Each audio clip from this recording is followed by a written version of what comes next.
میری ماں نے میرا ہاتھ تھاما، کہا یہی تمہاری قسمت ہے بیٹا۔ میرے آنکھوں میں آنسو تھے، میرے لب خاموش تھے۔ میری عمر صرف 19 سال تھی اور جس سے نکاح ہوا وہ 30 سال کا تھا۔ بچپن سے اسے جانتی تھی، ہماری کبھی نہ بنی۔ وہ سخت تھا، خاموش تھا، میں ضدی اور چڑچڑی، ہمیشہ جھگڑتی چیختی رہتی۔ مجھے تم سے نفرت ہے، میں ہمیشہ یہی بار بار اس سے کہتی۔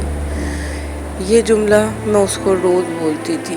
نکاح کے بعد پہلی بات جو کہی، مجھے طلاق دو، میں تمہارے ساتھ نہیں رہنا چاہتی۔ اس نے کچھ نہ کہا،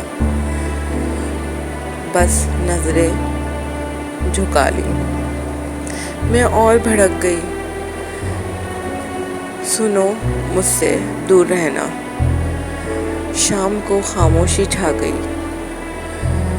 ماں بھی کچھ نہ بولی، بس کمرے میں بھیج دیا گیا۔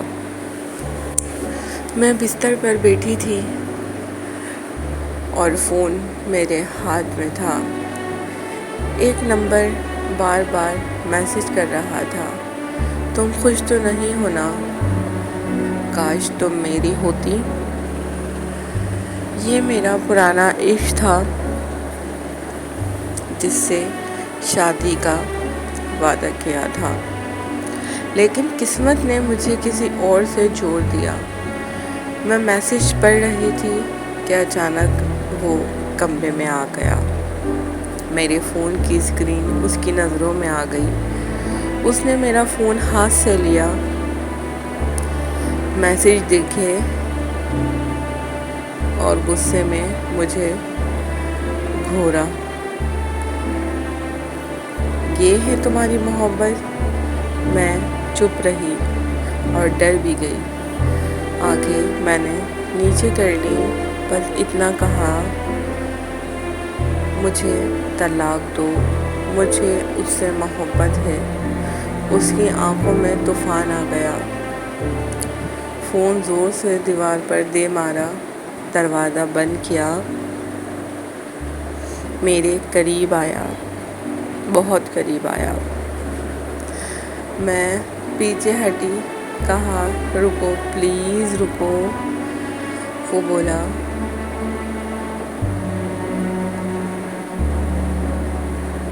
تم میری بیوی ہو اور اب تم مجھ سے انکار نہیں کر سکتی۔ میرا ہاتھ پکڑا، مجھے بستر پہ دھکیلا۔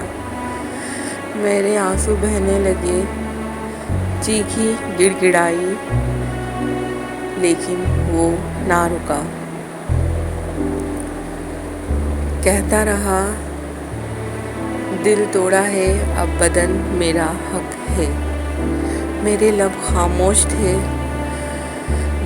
دل زور زور سے دھڑک رہا تھا۔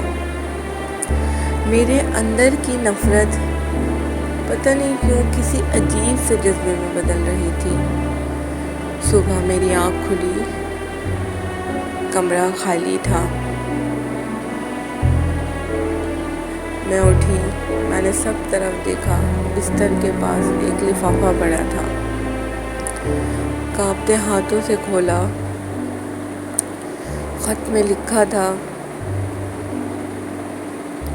طلاق نہیں لیکن آزادی دے رہا ہوں، تم جا سکتی ہو اس کے پاس۔ میری آنکھوں سے آنسو بہنے لگے، دل لرز گیا۔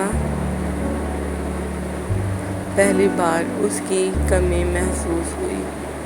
میں اس سے طلاق چاہتی تھی، لیکن اس رات وہ مجھ سے میرا دل چھین کر لے گیا، اور اب میرے پاس صرف خالی بستر تھا اور ایک خط۔ امید کرتی ہوں آپ کو یہ اسٹوری پسند آئی ہوگی، تو پلیز چینل کو لائک، سبسکرائب اور کمنٹس میں آ کے بتائیں کہ یہ اسٹوری آپ کو کیسی لگی۔ ملتے ہیں نیکسٹ ایپیسوڈ میں، جب تک کے لیے اللہ حافظ۔